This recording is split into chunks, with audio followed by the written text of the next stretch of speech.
பர்திமேயு சுவிசேஷ ஊழியங்கள் வழங்கும் நற்செய்தி நேரம்.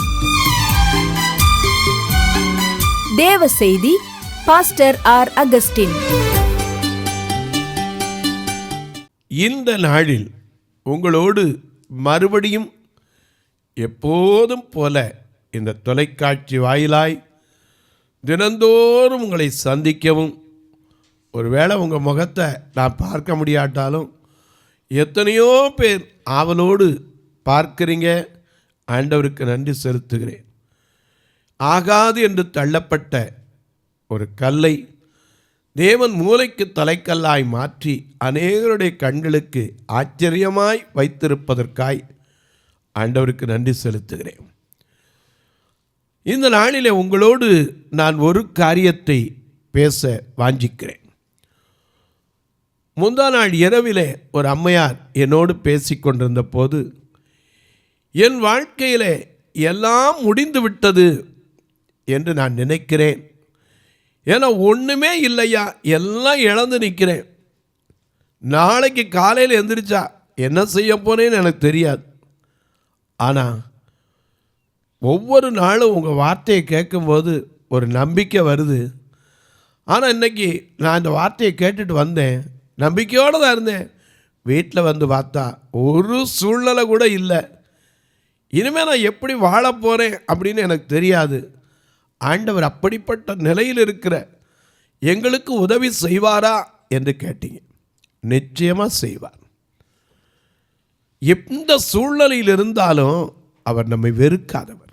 என்னாகமம் 23:8 சொல்லுகிறது, தேவன் வெறுக்காதவரை நான் வெறுப்பது எப்படி, கர்த்தர் சபிக்காதவனை நான் சபிப்பது எப்படி. ஆண்டவர் ஒரு மனுஷனை வெறுக்கிறது இல்லை, சபிக்கிறது இல்லை.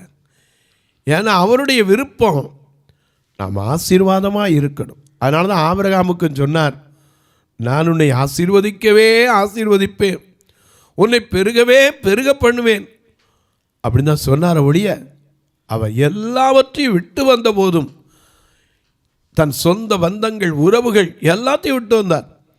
ஆனால் ஈசாக்குக்கு திருமணம் செய்ய போகும்போது எலியேசர் சொல்கிற சாட்சி ஆதியாகமம் 24:35 அவன் சொன்னான், என் எஜமான் செல்வச் சீமானாய் இருக்கிறான், மிகுந்த ஆடு மாடுகள், மிருக ஜீவன்கள், வேலைக்காரர் வேலைக்காரிகள், வெள்ளி பொன் எல்லாம் இருக்குன்னா. எப்படி வந்தது? கர்த்தர் எவரையும் ஆசீர்வதிக்கிற தேவன். அவருடைய கரம் ஆசீர்வதிக்கப்படாதபடிக்கு குறுகவில்லை, கேட்கக்கூடாதபடிக்கு செவி மந்தமாய் போகவில்லை. இந்த நாளிலே எல்லாவற்றையும் இழந்து நின்ற ஒரு மனிதனை குறித்து உங்களுக்கு நான் சொல்லப் போகிறேன். அதற்கு ஆதாரமாக உடைய வேதாகமத்தை எங்கே இருந்தாலும் இந்த நிகழ்ச்சியை நீங்கள் பார்க்கிற போது தயவு செய்து கையில் எடுத்து ஒரு வார்த்தையை திருப்பிக் கொள்ளுங்கள். 1 சாமுவேல் 30 7வது 8வது வசனத்தை எல்லாரும் திருப்பி எடுக்கிறீங்களா? 1 சாமுவேல் பழைய ஏற்பாட்டில் 1 சாமுவேல் 30 7வது 8வது வசனத்தை அப்படி எல்லாரும் கையில் எடுக்கிற வரைக்கும் எல்லாம் சேர்ந்து பாடுமா? அல்லேலூயா நம்பி வந்தே ஏசையா, நம்பி வந்தே, நம்பி வந்தே ஏசையா, நம்பி வந்தே, சரணம் சரணம் சரணம் ஐயானா, நம்பி வந்தேனே, சரணம் சரணம் சரணம் ஐயானா, நம்பி வந்தேனே, நம்பி வந்தே ஏசையானா, நம்பி வந்தே.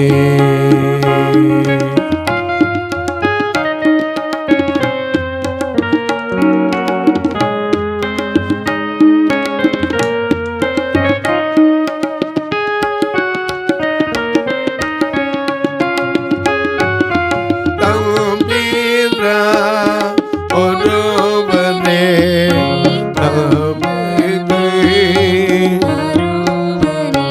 ஒரு திருவடி சரணம் சரணம் ஐயா நம்பி வந்தே திவ்ய திருவடி சரணம் சரணம் ஐயா நம்பி வந்தேனே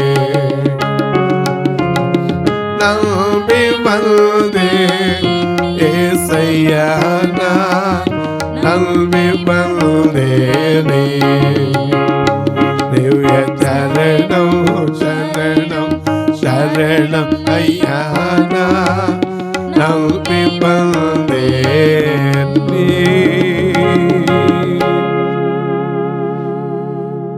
எனக்கு அன்பானவர்களே, இந்த தாவீது இவரை குறித்து தான் இங்கே எழுதியிருக்கு. 1 சாமுவேல் 30ஆம் அதிகாரம் 7-8 வசனத்தை வாசிக்கலாம். தாவீது அகிமெலேக்கின் குமாரனாகிய அபியத்தார் என்னும் ஆசாரியனை நோக்கி ஏபோத்தை என்னிடத்தில் கொண்டு வா. ஏன்னா அந்த நாட்கள்ல எந்த காரியத்தை தேவனிடத்தில் கேட்கணும்னா ஏபோத், அது தேவனிடத்தில் கேட்பதற்கு முன்னாடி வைக்கணும். அந்த ஏபோத்தை என்னிடத்தில் கொண்டு வா என்றான். அபியத்தார் ஏபோத்தை தாவீதினிடத்தில் கொண்டு வந்தான். அப்பொழுது அவன் கேட்கிறான், ஒரு கேள்வி கேட்கிறான். தாவீது கர்த்தரை நோக்கி, நான் அந்த தண்டை பின்தொடர வேண்டுமோ, அதை பிடிப்பேனா கேட்டான். இன்னைக்கு நீங்கள் அப்படித்தான் கேட்குறீங்க. நான் திரும்ப என் வாழ்க்கையில் ஆசீர்வாதம் வந்துருமா? எல்லாத்தையும் இழந்து நிற்கிறேன் ஐயா, ஒன்றுக்கு பின் ஒன்று எல்லாத்தையும் இழந்து நிற்கிறேன். 2 பிள்ளைகள் இருந்தாங்க, 2 பிள்ளைகளும் போயிட்டாங்க. என் புருஷனும் மறிச்சிட்டான். இன்னைக்கு நான் தனிமையில் இருக்கிறேன், எல்லாத்தையும் இழந்து நிற்கிறேன். எனக்கு உதவி செய்ய ஒருவருமே இல்லையா? கவலைப்படாதீங்க. ஏன்னா யார் வெறுத்து கைவிட்டாலும் சரி, கைவிடாத ஒருவர் உண்டு. அவர் நமக்கு உதவி செய்ய வல்லவராக இருக்கிறார். ஏன்னா நம்ம அடிக்கடி பாடுவோம், எல்லாருக்கும் தெரிஞ்சுதான் பாடுவோம். ஒன்றுமில்லாத வெறுமை நிலையில் உதவுவாரத்து போகையில், ஒன்றுமில்லாத வெறுமை நிலையில் உதவுவாரத்து போகையில்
தவிக்கையில் என்று மாறும் எந்த துயரம் ஏங்கி என் மனம் தவிக்கையில் அலைகளும் தடுத்து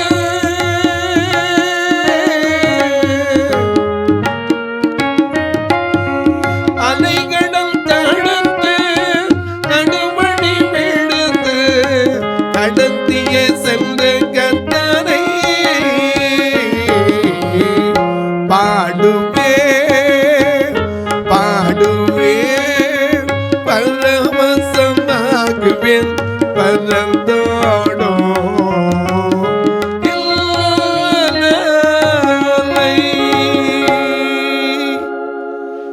தாவீது கர்த்தரை நோக்கி கேட்கிறான், நான் அந்த தண்டை பின்தொடர வேண்டுமா? அதை பிடிப்பேனோ? ஏன் கேட்குறான் தெரியுமா? எல்லாவற்றையும் இழந்துட்டான். இன்னைக்கு நீங்கள் அப்படித்தான் சொல்கிறீங்க, எனக்கு இருந்த சொந்த பந்தம் உறவு எல்லாம் போயிடுச்சுங்க. ஒரு காலத்தில் எல்லாம் இருந்துச்சு, இன்னைக்கு இருக்கிற ஓட்டை கூட என்னால் சாந்து பூசி வச்சுருக்கேன், அதுவும் ஒழுகுது பிரதர். உட்கார இடம் இல்லை, சாப்பிட்டியான்னு கேட்க ஒருத்தர் இல்லை. நான் இரவு முழுவதும் கண்ணீரோடு இருக்கிறேன். எனக்கு ஒரு நம்பிக்கை உண்டு. நீங்கள் அடிக்கடி சொல்லுவீங்க, 2 கண்ணும் தெரியாத எங்களை நடத்துகிறவர் உங்களை நடத்த மாட்டாரா? கல்லுக்குள்ளே இருக்கிற தேரைக்கு உணவளிக்கிற தேவன் உங்களுக்கு உதவி செய்ய மாட்டாரா? கருப்பையில் இருக்கிற உயிருக்கு உணவளிக்கிறாரே, உங்களுக்கு கொடுக்க மாட்டாரா? பல காரியத்தை கேட்கும்போது எனக்கு மனசில் எல்லாம் கேட்குது. ஆனால் எனக்குள்ள ஒரு பெரிய பயம், எப்படி இருக்க போகிறேன்? எல்லாம் என்னை விட்டு போயிடுச்சு. எனக்கு அன்பானுலே, இந்த 1 சாமுவேல் 30ஆம் அதிகாரத்தை நீங்கள் வீட்டில் உட்காந்து ஒரு நல்லா படிங்க. அதுக்கு முன்னாடி 1 சாமுவேல் 22ஆம் அதிகாரம் முதல் வசனத்திலிருந்து கொஞ்சம் வாசிக்கலாம். 1 சாமுவேல் 22:1 கொஞ்சம் வாசிக்க கேட்போம். தாவீது அவ்விடத்தை விட்டு தப்பி அதுல்லாம் என்னும் கெபிக்கு போனான். ஒரு கெவினா என்னது? கொகை. அதுல்லாம் என்கிற ஒரு கெவிக்கு போனான். அதை அவன் சகோதரரும் அவன் தகப்பன் வீட்டார் அனைவரும் கேட்டு அங்கே அவனிடத்துக்கு போனார்கள். ஒடுக்கப்பட்டவர்கள். அவனோட இருந்தவங்க யார் தெரியுமா? ஒடுக்கப்பட்டவர்கள், கடன்பட்டவர்கள், முறுமுறுக்கிறவர்கள் யாவரும். எத்தனை பேர்? 3 விதமான மக்கள். ஒடுக்கப்பட்டவர்கள். ஏன்னா சமூகத்தில் இன்னைக்கு எத்தனையோ பேர் ஒடுக்கப்பட்டு இருக்கிறோம். ஆனால் நமக்கு தெரியும், நமக்கு ஒருத்தர் இருக்கிறார். ஒடுக்கப்பட்ட நேரத்தில்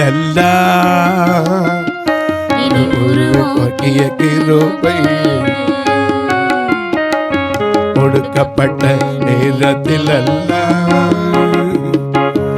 உருவாக்கிய கிருபையே,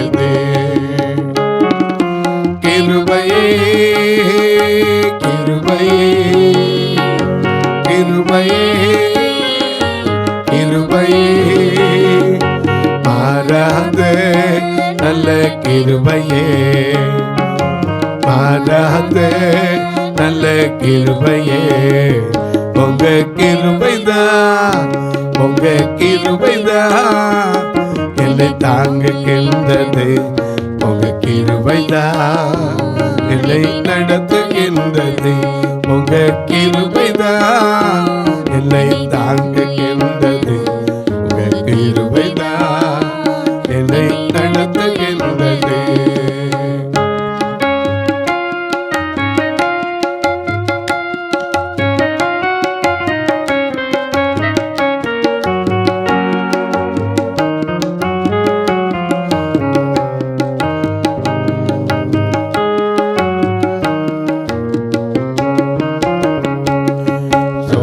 போன நேரத்தில் எல்லாம் சூழ்ந்து கொண்ட கிருபை,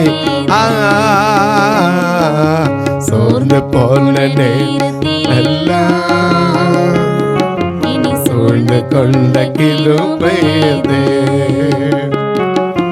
கிருபையே, கிருபையே, கிருபையே, கிருபையே, மாறாத நல்ல கிருபையே, மாறாத நல்ல கிருபையே.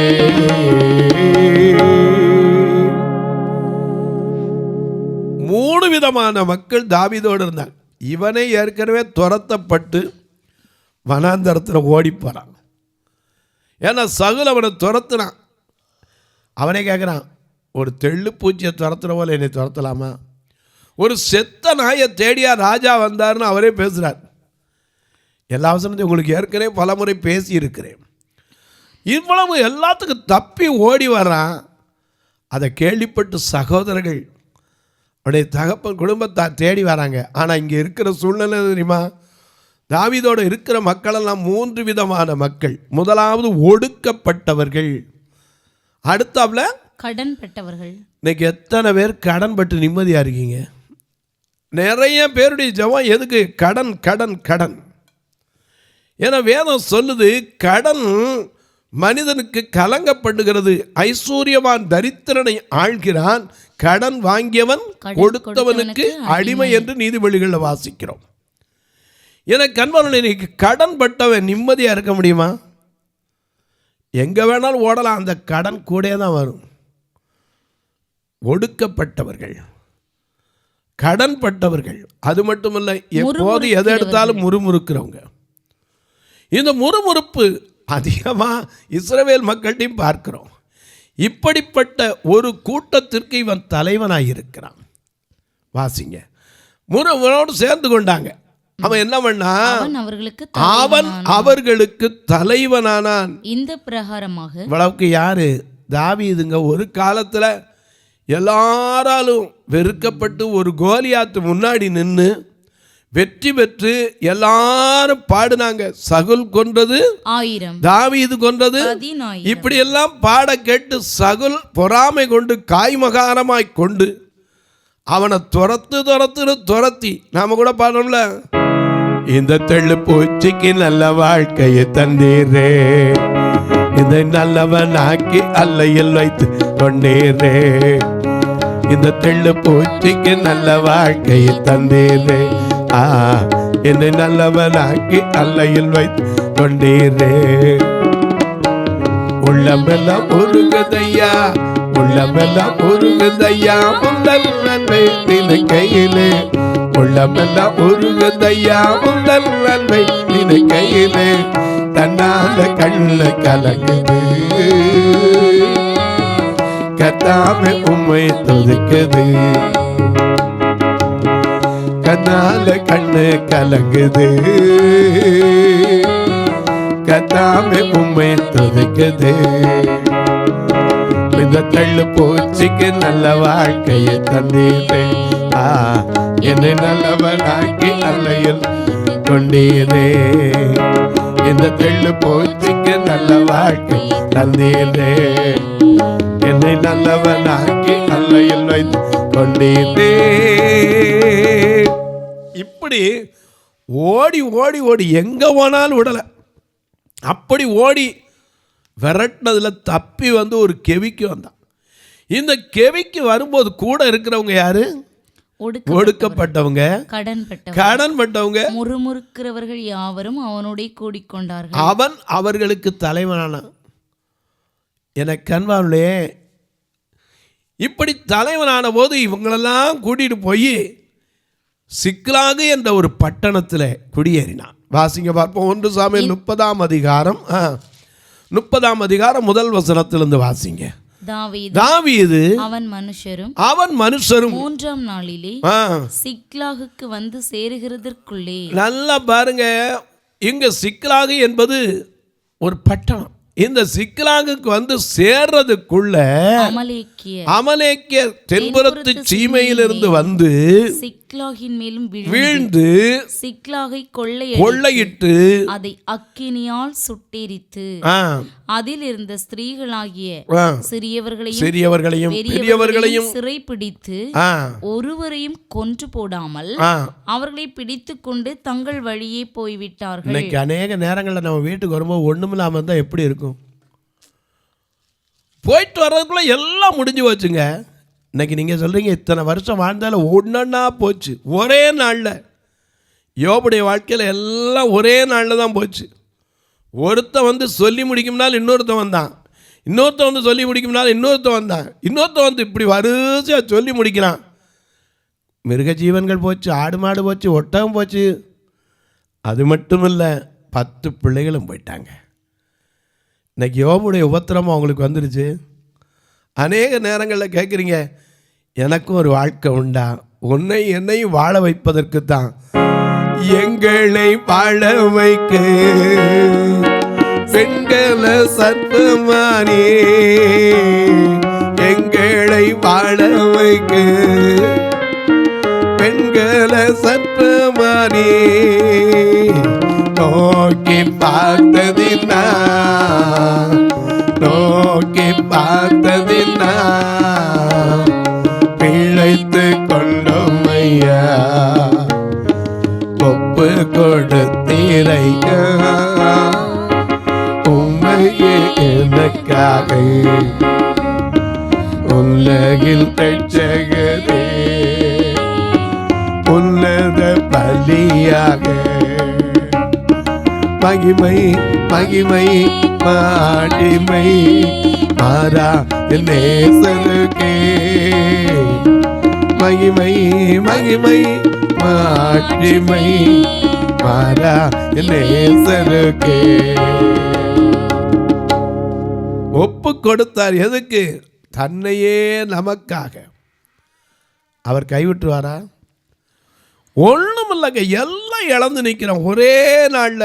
யோபுடைய வாழ்க்கையில பாருங்க, அவனே சொன்னான், கர்த்தர் கொடுத்தார் கர்த்தர் எடுத்தார்.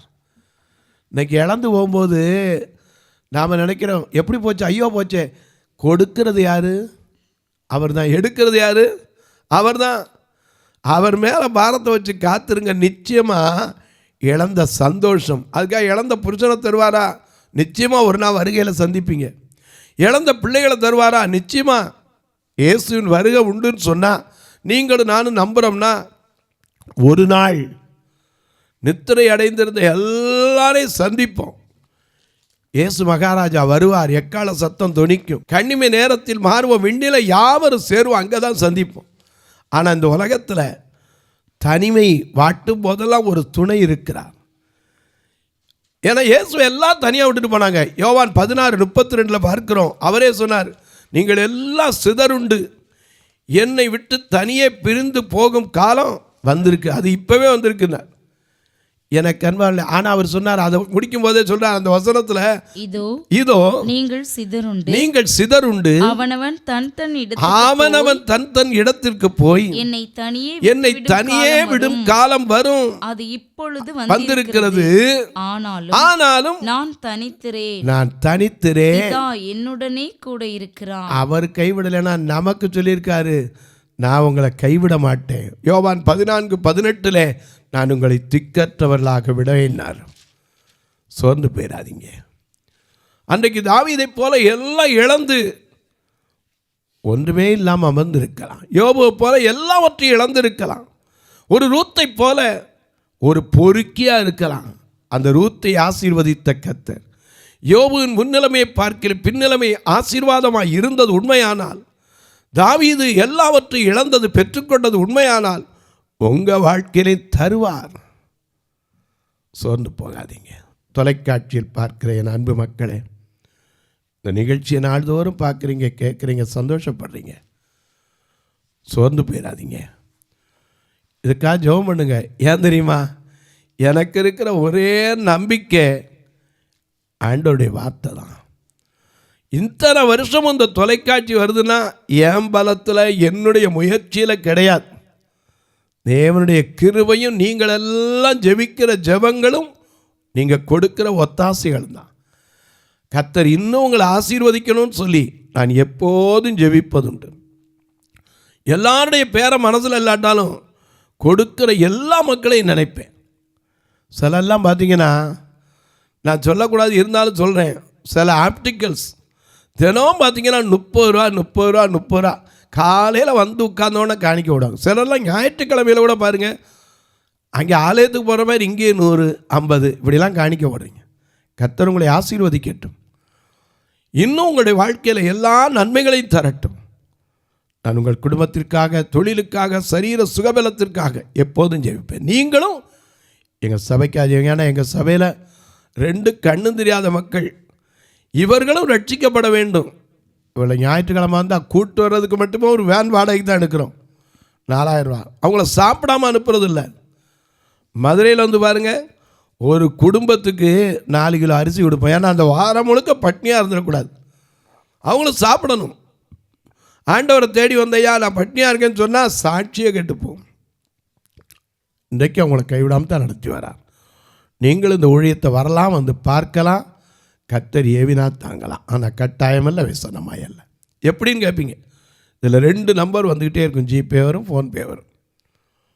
அது மட்டுமல்ல, ஒருவேளை நாங்கள் அக்கௌண்ட் மெயின்டைன் பண்ணணும் அப்படின்னு கேட்பீங்கன்னா என்கிட்ட கேளுங்க, அல்லது உங்கள் சொல்கிறேன் ஒரு நம்பர், அதில் பாருங்கள் 84 388 52 500 8438852500. இதில் பார்த்தீங்கன்னா பர்திமேயு பார்வையற்றோர் சேரிட்டபிள் ட்ரஸ்ட்டுன்னு இருக்கும். இதில் நீங்கள் தொடர்புலாம் அதை அனுப்பிட்டு உங்கள் ஃபேன் நம்பரும் ஆதார் கார்டு அனுப்புவீங்கன்னா பில்லு வேணும்னா அதுலேருந்து தாராளமாக எடுத்து கொடுப்பதற்கு வழி உண்டு. இப்போ உங்களுக்கு ஜெபிக்கட்டுமா? எல்லாரும் அந்த ஒருமனப்பட்ட ஆவியோடு, அன்பின் ஆண்டவரே, யார் யார் என்னென்ன காரியத்தை இழந்து இந்த தொலைக்காட்சி முன்னாடி கண்ணீரோடு இருக்கிறார்களோ, ஒருவேளை தங்களுக்கு அன்பான பிள்ளை இழந்திருக்கலாம், தங்களுக்கு அன்பான மனைவி இழந்திருக்கலாம், தங்களுக்கு அன்பான புருஷனை இழந்திருக்கலாம், தங்களுக்கு அன்பான சொந்தத்தை இழந்து நிற்கலாம், ஒரு தாயை இழந்த பிள்ளையா இருக்கலாம். ஆண்டவர் ஒவ்வொருவருக்கும் ஆறுதலை கொடுங்க. எல்லாவற்றையும் இழந்து நின்று நம்பிக்கையற்று இருக்கிற ஒவ்வொருவருக்கும் பயப்படாதிருங்கள், திடன் கொள்ளுங்கள், உங்கள் தேவன் பதிலளிப்பார் என்ற ஏசாயா 35:4 இனிமே என்ன செய்ய போறேன், எப்படி வாழ போறேன்னு சொல்லி மனம் பதறி இருக்கிறவர்களுக்கு வேதம் சொல்லுது, பயப்படாதிருங்கள், திடன் கொள்ளுங்கள், உங்கள் தேவன் உங்களுக்கு பதிலளிப்பார், அவர் நீதி சரி கட்டுவார், அவர் வந்து உங்களை ரட்சிப்பார் என்று சொன்னபடி ஒவ்வொருவருடைய கண்ணீரின் கவலைகளை மாற்றும். பிறந்த நாள் திருமண நாளை நினைவு கூறுகிற மக்களுக்காய் ஜெபிக்கிறேன். ஆண்டு முழுவதும் இந்த ஊழியத்தை தாங்கி வருகிற ஒவ்வொரு பெரியோர் சிறியோர் பிள்ளைகளுக்காய் ஜெபிக்கிறேன். வியாதி படுக்கையில் இருப்போருக்காய் ஜெபிக்கிறேன். திருமணமாகாத பிள்ளைகளுக்காய், தேர்வு எழுதுகிற பிள்ளைகளுக்காய், பல ஆண்டுகளாய் குழந்தை இல்லாத என் அன்பு சகோதரிகளுக்காய் ஜெபிக்கிறேன். இன்னும் எத்தனையோ பேர் சொல்ல முடியாத வியாதியிலே கண்ணீரோடு இருக்கிறவர்களுக்காய் ஜெபிக்கிறேன். ஒவ்வொருவருடைய கண்ணீரை துடைத்தருளும், கவலைகளை மாற்றும், விடுதலை தாரும். வானத்திற்கும் பூமிக்கும் சகல அதிகாரம் கொண்ட இயேசு கிறிஸ்துவின் ஈடு இணையற்ற வல்லமையுள்ள நாமத்தில் ஜெபிக்கிறேன் நல்ல பிதாவே, ஆமென். சபை ஆராதனை ஞாயிறு காலை 10 மணி முதல் 12 மணி வரை. இடம் பர்திமேயு சுவிசேஷ ஆலயம், அன்னை சத்யா நகர், இளமனூர் அஞ்சல், சக்கிமங்கலம் வழி, மதுரை மாவட்டம். பின்கோட் 625201 மற்றும் பர்திமேயு சுவிசேஷ ஜெப வீடு, flat number 107, Eden Garden, Muthur, Tirunelveli. Pincode 627011. சிறப்பு உபவாச கூட்டம் ஒவ்வொரு மாதமும் 2வது சனிக்கிழமை காலை 10 மணி முதல் 1 மணி வரை நாகர்கோவில் YMCA ஹாலில் வைத்து நடைபெறுகிறது. மற்றும் ஒவ்வொரு மாதமும் 4வது சனிக்கிழமை காலை 10 மணி முதல் 1 மணி வரை திருநெல்வேலி புதிய பேருந்து நிலையம் அருகில் உள்ள கிரேஸ் ஹாலில் வைத்து நடைபெறுகிறது. எங்கள் எல்லா ஆராதனைகளிலும் கலந்து கொண்டு தேவனை மகிமைப்படுத்த அன்பாய் அழைக்கிறோம். உங்கள் உதாரத்துவமான காணிக்கைகளினால் இவ்வூழியத்தை தாங்க விரும்பினால் R Augustine, account number 5021364331, IFSC code IDIB 000B066, Indian bank, BP Kulam, Madurai. GPay number 9842181917, BGM ministries மற்றும் 9442559772, பிளைண்ட் மினிஸ்ட்ரீஸ் அகஸ்டின். உங்கள் தொடர்புக்கு பாஸ்டர் ஆர் அகஸ்டின், பர்திமேயு சுவிசேஷ ஊழியங்கள், நாகமலை, புதுக்கோட்டை, மதுரை 625019. தொலைபேசி எண்கள் 9842181917 மற்றும் 9442559772. கர்த்தர் தாமே உங்களை ஆசீர்வதிப்பாராக.